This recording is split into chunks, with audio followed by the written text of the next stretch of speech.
आज तुम्ही पाहणी केली आहे, काय किती टक्के काम झालेलं आहे? याआधी तुम्ही सुद्धा भेट दिलेली होती, सध्या काय परिस्थिती आहे? आम्ही दर महिन्याला 2 महिन्याला याचा रिव्ह्यू घेत असतो. या संपूर्ण भागामध्ये प्रचंड ट्रॅफिकचा हा इश्यू वारंवार होतोय. पुणेकर हा प्रचंड अडचणीत आहे, त्रस्त आहे. खूप कष्ट करून लोक शाळा कॉलेज काम ह्याच्यासाठी जात असतात आणि तासन तास पेट्रोल डिझेल वाया जातच, पण वेळही वाया जातो आणि त्याच्यामुळे पुण्याच्या ट्रॅफिकसाठी वारंवार सातत्याने काय सुधारणा करण्यासाठी या सगळ्या माझ्या सहकाऱ्यांच्या मदतीने आम्ही प्रयत्न करत असतो. आज नॅशनल हायवे आणि पुणे म्युनिसिपल कॉर्पोरेशन ह्याचा आमचा रिव्ह्यू होता. ताई, आता उन्हाळा वाढतोय, धरणातला पाणी साठा कमी होतोय, त्यामुळे जलसंपदा विभागाचं असं म्हणणं आहे की पुणे आणि पिंपरी चिंचवडमध्ये पाणी कपात करावी. त्या संदर्भातली बैठक शुक्रवारी आयोजित केली आहे. पण तुम्हाला काय वाटतं, पाणी कपातीची खरंच आवश्यकता आहे का? काय केलं पाहिजे नेमकं? मला असं वाटतं की हा एक गंभीर प्रश्न आहे. आपल्याला आठवत असेल की दादा पालकमंत्री असताना नेहमीच उन्हाळ्याच्या आधी आम्ही सगळेच एक रिव्ह्यू मीटिंग घ्यायचो आणि पाण्याचं नियोजन कसं झालं पाहिजे किंवा व्यवस्थित कसं व्हावं याच्यासाठी मग शेतीचं पाणी असेल, नागरिकांना शहरात लागणारं पाणी असेल, याचं नियोजन नेहमीच करायचो. त्याच्यामुळे ह्याही वेळीच प्रशासनाने जातीने लक्ष घालून लोकांना कुठलीही अडचण येणार नाही याची खबरदारी घेतली पाहिजे. काही पाण्याचा विषय गंभीर होत चाललाय. तर 2 दिवसापूर्वी जो अवकाळी पाऊस झाला होता त्याच्यामुळे शहरात अक्षरशः पाणी तुंबलं होतं. म्हणजे एका बाजूला पाणी तर दुसऱ्या बाजूला पाणी तुंबतंय. कुठेतरी टाउन प्लॅनिंग आणि महापालिकेचा कामाचा अभाव वाटतोय. नाही, कामाचा अभाव तर नेहमीच असतो आणि आम्ही नेहमी सांगतो अर्धवट कामं पूर्ण होतात. त्याच्यामुळे अनेक वेळा डिलेड प्रोजेक्ट्स असतात किंवा पाण्याचं नियोजन किंवा जे नाले आहेत, सातत्याने वंदनाताई किती वर्ष या नाल्यांबद्दल बोलत आहेत. त्या नाल्यांवर रस्ते झाले, नाल्यांवर बिल्डिंग झाल्या आणि त्याच्यामुळे मग ती ब्लू लाईन रेड लाईन याला काही दुर्दैवाने या डेव्हलपमेंटमध्ये काही अर्थच राहिलेला नाही. त्यामुळे पुण्यामध्ये कधीही एवढं पाणी तुंबायचं नाही. आपण जिथे उभे आहोत तिथेच गेल्या किती वर्षात आम्ही किती कंप्लेंट करून करून थकलो. याच चौकामध्ये किती वेळा पाणी येतं. आणि माझं स्वतःचं पुण्याचे कलेक्टर आणि दत्ता मामा भरडेंशी गेल्या आठवड्यात 2-3दा बोलणं झालं की अवकाळी पाऊस झाला आहे, त्याच्यात ह्या भागामध्ये जे काही नुकसान झालं त्याची भरपाई ही सरकारने तातडीने दिली पाहिजे. आणि भरणे मामांनी त्याचा एक रिव्ह्यू पण घेतला. तेही मला म्हणाले की काळजी करू नका. कलेक्टरही म्हणाले मला की काळजी करू नका, आम्ही व्यवस्थित नियोजन करतोय. आमचं सगळ्यांचं लक्ष आहे की प्रत्येक शेतकऱ्याला हा न्याय मिळाला पाहिजे. आणि शहरामध्ये जी अपूर्ण कामं आहेत किंवा नाले सफाईसाठी एवढा निधी दिला जातो ते व्यवस्थितपणे त्याची अंमलबजावणी होते का नाही हे बघितलं पाहिजे. आणि पावसाळ्याच्या आधी पावसासाठी सगळ्या प्रशासनाने तयारी केली पाहिजे. बारामती संदर्भातला प्रश्न आहे. अजितदादांचं निधन झालं त्यानंतर ही निवडणूक लागलेली आहे. तुम्ही तिथं उमेदवार दिलेला नाहीये. एक प्रकारे तुम्ही सुद्धा त्याला पाठिंबा दिला आहे. तर प्रचारामध्ये सुनेत्रा पवारांच्या तुम्ही सुद्धा उतरणार आहात का? स्वतः प्रचार करणार आहे का बारामती? अजून काही त्याची चर्चा नाहीच आहे. त्याच्यामुळे जेव्हा चर्चा होईल तेव्हा बघू. बिनविरोध काय होणार आहे की नाही? कारण सपकाळांना सगळे आमदार भेटतात, रोहित पवार भेटले. नाही, मला वाटतं रोहित दादांची आज सकाळी मीटिंग झाली सपकाळांबरोबर आणि रोहितनी मनापासून दिलगिरी व्यक्त केली की काँग्रेसच्या बद्दल जे काही वक्तव्य झालं त्यांच्याकडून त्याच्याबद्दल रोहितनी मनापासून दिलगिरी व्यक्त केली की बाबा काय चूक भूल असेल तर माफ करा असं म्हणून रोहितनी जाऊन दिलगिरी व्यक्त केलेली आहे. बघूया काय होतं. पण ही दिलगिरी पारमानाने सुद्धा व्यक्त करायला हवी होती असं वाटतं. काहीच बोलत नाही तुम्ही. आत्ते म्हणून त्याला काही सांगणार की नाही? नाही, बघा, आत्या म्हणून जे सांगायचं असतं ना ते घरात सांगायचं असतं, कॅमेरावर नसतं सांगायचं. पार पवारांनी सुद्धा दिलगिरी व्यक्त केली पाहिजे असं वाटतं का? कारण की काल सुद्धा सुनेत्रा पवारांनी हर्षवर्धन सपकाळांना पाठिंब्यासाठी फोन केला. मला खरंच याच्यातली काही माहिती नाही. याचं कारण माझं काल कुणाशी बोलणं झालेलंच नाही. एक तर दुसरं, भारतावर जे आर्थिक संकट आलेलं आहे, काल युद्ध थांबलेलं आहे, त्याच्यामुळे पुढच्या काही दिवसात LPG असेल, पेट्रोल डिझेल असेल, ह्याच्यात झालेले काही बदल, त्यातून महिला आरक्षणाचं येणारं बिल, त्याचबरोबर महागाई जी झालेली आहे किंवा गॅसचा तुटवडा जो झालेला आहे, ह्या सगळ्या अनेक गोष्टी कालच्या दिवसभरात झालेल्या आहेत. तर त्याच्यात बारामती लोकसभा मतदारसंघ राज्य आणि देश पातळीवर या सगळ्याचा फॉलोअप करून, कारण का आपले काही लोक अनेक ठिकाणी अडकलेली आहेत, त्याचाही काल फॉलोअप घ्यायचा होता. त्यामुळे त्या सगळ्या गडबडीत त्या कामात मी व्यस्त होते त्यामुळे मला ह्याची फारशी काय माहिती नाही. अमितदादांनी प्रदेश अध्यक्षांना ज्यावेळेस भेटायला गेले होते रोहित पवार म्हटले की पार्थ यांचा भाऊ म्हणून मी दिलगिरी व्यक्त करतो. त्यावरती प्रदेश अध्यक्षांनी चिनीतलांना फोन लावला. चिनीतला असं म्हटले की राष्ट्रीय हायकमांड जे आहे त्यांना बोलून कळवतो. जर कदाचित प्रदेश अध्यक्षांनी ही भावना राष्ट्रीय हायकमांडकडे मांडली, सुनेत्रा वहिनींनी सुद्धा हायकमांडला फोन केल्याची माहिती आहे, काँग्रेस मग माघार घेईल. मला माहिती नाही, मला आत्ता तरी याच्यावर काही बोलता येणार नाही. पण रोहितनी मनापासून काँग्रेसला जर काही दुखवलं झालं असेल तर मनापासून त्यांनी एक मोठा भाऊ म्हणून अतिशय जबाबदारी पद्धतीने दिलगिरी व्यक्त केलेली आहे. ही चांगल्या संस्कारांची गोष्ट तुम्ही पण आवाहन करणार का काँग्रेसला? कारण तुमच्या दिल्लीत नेत्यांशी थेट संबंध आहे. अनेक पोटनिवडणुका जेव्हा लागल्या अशा सिच्युएशन नंतर तेव्हा कोणी उमेदवार दिला नव्हता. तुम्हाला अपेक्षा आहे का की काँग्रेस याच्यात अर्ज मागेल? बघूया ना, 2-4 तासात कळेलच. दुसरीकडे अजितदादांचं निधन झालं त्यानंतर रोहित पवार ज्या पद्धतीने याबद्दल लढत आहेत, काल लोकशाहीच्या क्रॉस फायरमध्ये सुद्धा रोहित पवार म्हणाले की योग्य पद्धतीने तपास होत नाहीये, महाराष्ट्रात गुन्हा दाखल होत नाहीये. कुठेतरी त्यांनी नाराजी व्यक्त केलेली आहे. तुम्ही सुद्धा त्याबाबतचा पाठपुरावा करत असाल तर तुम्हाला काय वाटतं, तुम्ही सुद्धा या तपासाबाबत समाधानी एक आहात गोष्ट का? आपल्याला सगळ्यांना मान्यच केली पाहिजे की दादाचा निधन झाल्यानंतर सगळ्यात जास्त फॉलोअप किंवा पाठपुरावा माहिती ही सगळी माध्यमांनी मदत केलीच, पण सगळ्यात जास्त योगदान हे रोहितचं आहे ह्याच्यात. आणि त्याचबरोबर पार्लमेंटमध्ये राष्ट्रवादी काँग्रेस पक्ष, शरदचंद्र पवार, आम्ही सगळ्यांनी दोन्ही हाऊसेसमध्ये हा मुद्दा मांडला. पण मला एक जड अंतःकरणाने मी म्हणते की ज्या पद्धतीने आम्हाला अपेक्षा होती की ह्याच्यावर चर्चा आपलं असेंब्लीमध्ये झाली पाहिजे, त्या पद्धतीने झाली नाही.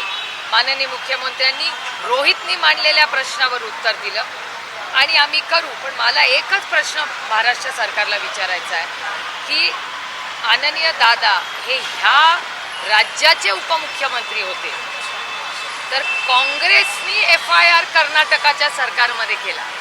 म्हणजे काँग्रेस पक्षाच्या बरोबर दादानी अनेक वर्ष एकत्र काम केलं आणि दादा गेल्यानंतर FIR करायला रोहितला काँग्रेसच्या सरकारकडे जावं लागलं आणि ज्या सरकारमध्ये दादा होता त्या सरकारने FIR करायला असा स्टँड किंवा नाकार का दिला, हे एक मोठं प्रश्नचिन्ह महाराष्ट्राच्या प्रत्येक नागरिकाच्या मनात आहे. बहीण म्हणून अर्थातच माझ्या मनात आहे. आणि जी काही मदत दादाच्या अपघातानंतर जी काही मदत माहिती काढा ह्याच्यासाठी केली, त्याच्यात रोहित आणि काँग्रेस पक्षाचं सगळ्यात मोठं योगदान आहे. काही पण त्यांच्या घरात कोणी पाठ बोलतायत ना वहिनी बोलतायत, हे दोघंही खासदार आहेत राज्यसभेत. जय पवार पण प्रेस घेणार होते, अजून त्यांनी हा प्रश्न तुम्ही मला विचारायच्या ऐवजी त्यांच्या गटाला विचारला पाहिजे. मी त्याचं उत्तर कसं देणार? अशोक खरात यांच्या बद्दल दमानी यांनी सांगितलंय की दादांचा ॲक्सिडेंट झाल्यानंतर, अपघात झाल्यानंतर त्याच्या आधीचे पण SMS होते आणि नंतरचे पण SMS आता समोर येत आहेत. काय सांगाल की ज्या प्रकारे आता बाबाजीला पण निमंत्रण दिलं जातं आणि दादांवर फोटोवर पण तिथे ब्लॅक मॅजिक केल्याचं समोर दमानी यांनी. हे बघा, माननीय अंजलीताई दमानिया या एक जबाबदार भारतीय आहे. सातत्याने ज्या चुकीच्या गोष्टी होताना त्यांना दिसतात त्या अतिशय निर्भीडपणे, त्या कुणाला घाबरत नाही, न घाबरता त्या पारदर्शकपणे अनेक दशक या महाराष्ट्राच्या समोर अंजलीताई दमानिया मांडत आलेल्या आहेत. अंजलीताईंकडे काही बातमी किंवा माहिती असेल तर त्यांनी ती जी माध्यमांसमोर मांडली आहे याचं मी मनापासून स्वागत करते. आणि माझी अंजलीताईंना विनम्र विनंती आहे, ते आहे बघत असल्या तर, की अंजलीताईंनी ही सगळी माहिती ही सरकारला दिलीच पाहिजे. आणि जी काही SIT वगैरे ह्याच्यात केलेली आहे, आमची अपेक्षा आहे की महाराष्ट्राच्या माननीय मुख्यमंत्र्यांनी ह्याची नोंद घेतली पाहिजे. तिथे तुम्ही प्रेशर करणार, कॅम्पेनसाठी करणार, अर्ज जर माघारी घेतला नाही तर काँग्रेस आत्ता इथे पाऊस पडला तर मी छत्री उघडणार का रेनकोट घालणार, याचं उत्तर माझ्याकडे आता नाही. नाशिक मधलं एक लव जिहादचं प्रकरण समोर आलेलं आहे. एक IT कंपनीत हे सगळं प्रकरण समोर आले. धर्मांतराचा विषय आहे. सगळे सत्ताधारी आमदार प्रेस घेतात. गुन्हा दाखल झाला, 5 आरोपींना अटक केली. मात्र सातत्याने नाशिक आणि राज्यात लव जिहादचे प्रकार समोर येतात. हे दुर्दैव आहे की नाशिक हा अतिशय सुसंस्कृत जिल्हा आहे, कुसुमाग्रजांचा जिल्हा आहे. त्याचबरोबर आज सगळ्यात कष्ट करणारे शेतकरी, कांद्याची शेतकरी, आज सह्याद्री ॲग्रो जे तुमच्या सगळ्यांकडे दाखवतं तो नाशिक जिल्हा अतिशय सुसंस्कृत जिल्हा. पण दुर्दैव आहे की सातत्याने त्या जिल्ह्याची काही लोकांमुळे आज बदनामी होते. त्या बोंधू महाराज कोण होते ते त्यांच्यामुळे तर फक्त नाशिक जिल्ह्याची नाही महाराष्ट्राची नाचक्की झाली.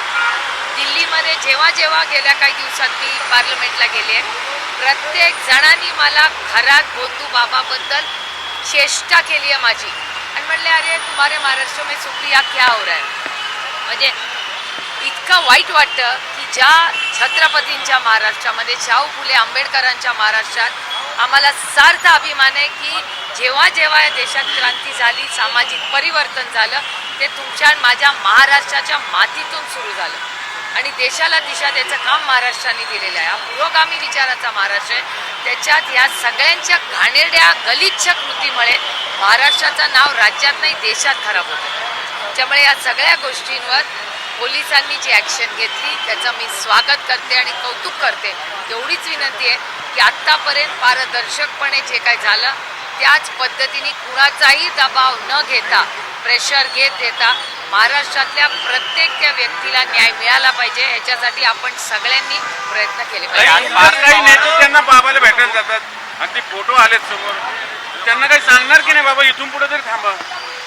मला असं वाटतं की ह्या एक केसमध्येच नाही संपूर्ण महाराष्ट्रामध्ये मी तुमच्याही सगळ्यांचे आभार मानते की मीडियानी खूप मोठा रोल आणि जबाबदारीने जो पाळला आहे त्याच्यात सगळ्या मीडियाचे मनपूर्वक आभार, सगळ्या रिपोर्टरांचे, सगळ्या कॅमेरामॅनचे आभार. तुम्ही सगळ्यांनी जे काम केले कौतुकास्पद आहे. पण मी तुम्हाला विनंती करते आणि महाराष्ट्रातल्या प्रत्येक महिलेला मी हात जोडून विनंती करते की असे बुवाबाजी करणारे, तुमच्यावर अन्याय करणारे कुठेही असं गलिच्छ भीती तुम्हाला दाखवणारा कुठेही व्यक्ती जर असेल तर तुम्ही आम्हाला सगळ्यांना कॉन्टॅक्ट करा. आपण सगळे मिळून हे जे भोंदूगिरी आमच्या महिलांना जो त्रास देत आहेत ती मोडून काढायची वेळ आलेली आहे. अंजली दमाने असतील, सुषमा अंधारे असतील, रुपाली पाटील ठोंबरे असतील यांनी सगळ्यांनी मागणी केलेली आहे की रुपाली चाकणकरांचे या बंधूबाबाशी जवळचे संबंध होते, आर्थिक व्यवहार होते, त्यांना चौकशीचं फेऱ्यात घ्यावं. आता त्यांना अद्याप चौकशीचं फेऱ्यात घेतलेलं नाही, त्यांची चौकशी देखील केलेली नाही किंवा त्या स्वतःहून समोर आलेल्या नाहीत. उद्या महाराष्ट्राचे माननीय मुख्यमंत्री या जिल्ह्यात येणार आहेत. होम डिपार्टमेंट त्यांच्याकडे हा प्रश्न आपल्या सगळ्यांच्या वतीने माननीय मुख्यमंत्र्यांना उद्या नाही परवा येणार आहेत त्यांना विचारा. पार्थ पवार शपथ घेत आहेत दिल्लीमध्ये राज्यसभेची, तर काय तुमचं बोलणं झालंय का किंवा तुम्ही त्यांना काय सल्ला आज द्याल? शपथ घेणाऱ्या सगळ्या राज्यसभेच्या खासदारांना माझ्या मनापासून शुभेच्छा. नाही पार्थला तुमचं भाषा आहे. आता पहिल्यांदा रिलॉन्च होतं, म्हणजे पहिल्यांदा मावळमधून पराभूत झाले म्हणून आता राज्यसभेवर खासदार होता. तर वेगळ्या विशिष्ट परिस्थितीमध्ये काय इथून पुढे भविष्यात काय सल्ला द्याल? नाही, एक तर मी कुणालाच सल्ला द्यायला जात नाही. मी विचारल्याशिवाय कुणाला सल्ला देत नाही, म्हणजे माझ्या मुलांनाही नाही. त्याच्यामुळे सल्ला देणे इतकी मी मोठीही नाही कुणाला, पण अर्थातच शुभेच्छा मी सगळ्यांना देते. पार्थ पवार पुन्हा एकदा खासदार झालेले आहेत. शरद पवार म्हणाले की पार्थ पवार राजकीय परिपक्व आहेत की नाही हे मला माहीत नाही. तुम्हाला वाटतं का ते राजकीय परिपक्व आहेत? माझ्यावर जे संस्कार झालेत ना त्या संस्कारात आपल्यापेक्षा वयाने, पदानी, अनुभवानी मोठा माणूस बोलला ना की आपण परत बोलायचं नसतं. बारामती पोटनिवडणुकीमध्ये पाठिंबा दुसरीकडे राहुरीमध्ये उमेदवार उभा केलेला आहे, त्यामुळं बराचशा विरोधी वास पाठिंबा केली जाते. राहुरीमध्ये दिला जातो तिथला आज सगळीकडे अर्ध मागे घेण्याची शेवटची राहुरीची पोटनिवडणूक आहे की होणार की होणार अर्ज काय? नाही, पक्षाने एक निर्णय घेतला आहे. माननीय शशिकांत शिंदेजी याचा फायनल निर्णय घेतील. एक आणि टीका ही करण्यात काही गैर नाही. लोकशाही आहे. आमच्या विरोधकांना आमच्यावर बद्दल बोलायला काही नाही ना. एरवी काय व्हायचं, भ्रष्टाचाराचे आरोप असे तसे, हे काय आमच्यावर करण्याची आणखी काही परिस्थिती नाही आणि इतना तो हक बनताय नाही. लोकशाही आहे, इतना तो हक बनताय. आता साहेब म्हणले की गाडगे आहेत त्यांनी काल बिनविरोध व्हावे भाजपमध्ये असं प्रवेश काँग्रेसला त्यांनी आवाहन केलं. कोणी साहेबांनी केलंय. चांगलीच गोष्ट आहे, त्याचं आपण सगळ्यांनी मिळून स्वागतच केलं पाहिजे. आणि राष्ट्रवादी काँग्रेस पक्षाची पहिल्या दिवसापासून भूमिका आणि भावना दोन्ही राहिलेल्या आहेत. आमची भावना पण तीच आहे आणि आमची भूमिकाच ती आहे. आणि राष्ट्रवादी काँग्रेस पक्ष शरदचंद्र पवार हा पहिला पक्ष होता ज्यांनी पहिल्याच दिवशी सांगितलं की जर निवडणूक अनाऊन्स आता होणार आहे तर आम्ही अर्थातच दादाला आदरांजली आणि श्रद्धांजली. आणि दादा ज्या पद्धतीने म्हणजे कुणाच्या ध्यानी मनी नाही अशी घटना झाली. अजूनही मलाही कधी कधी विश्वास बसत नाही की दादा नाही आहे. दादा जाऊन 2च महिने झालेत, अजून फार काही दिवस झाले नाही, पण अजूनही सातत्याने काम करत असताना आपल्याला दादाचं असं वाटतं की अरे दादाच्या वेळेस आपण असं. आत्ता हाही ब्रिजचा रिव्ह्यू घेत असताना 2 वेळा दादाची आठवण आम्हाला सगळ्यांना आली. कारण का हा ब्रिज करत असताना युवराज आहे ते कुठे गेला तिथेच आहे, त्यांनी आत्ता रिव्ह्यू घेतला होता दादाबरोबर सगळ्यांनी मिळून. त्याच्यामुळे ह्या सगळ्या गोष्टी आम्ही सगळ्यांनीच एकत्र इतके वर्ष काम केले आहे. एकीकडे तुम्ही आणि तुमचा पक्ष बिनविरोध होण्यासाठी सातत्याने प्रयत्न करतात, दादाला न्याय मिळावा म्हणून. रोहित दादा अगदी पार बँगलोरला जाऊन आले, पण दुसरीकडे जय पवार मात्र खासगी बैठकीत म्हणतात की आमचा पक्षच पळवला असता म्हणून आम्हाला शपथ घ्यावी लागली वहिनींना.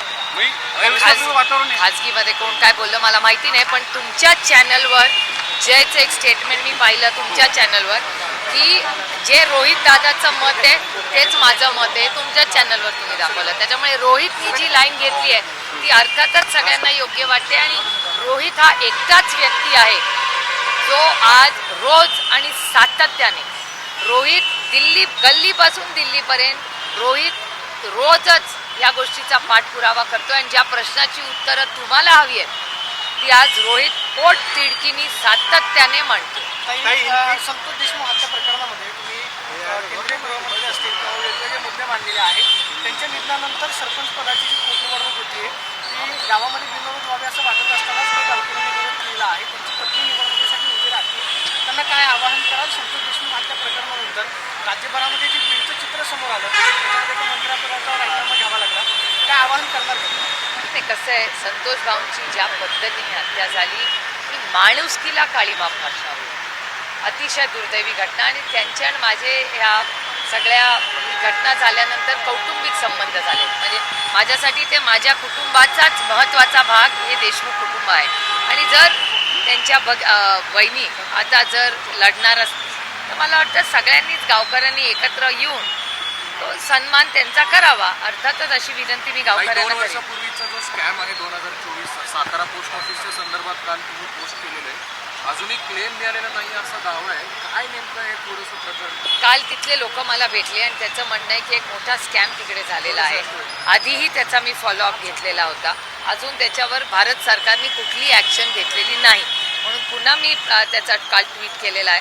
आणि 16, 17, 18ला मी जाणार आहे दिल्लीला, तेव्हा त्या मंत्रालयाची गाठ घेऊन पुढे त्याचा मी स्वतः फॉलोअप काही करेन. समरजित गाडगेंनी पुन्हा भाजपमध्ये प्रवेश केलाय. वर्षभरापूर्वी विधानसभेच्या निवडणुकीत ते तुमच्या पक्षामध्ये आले.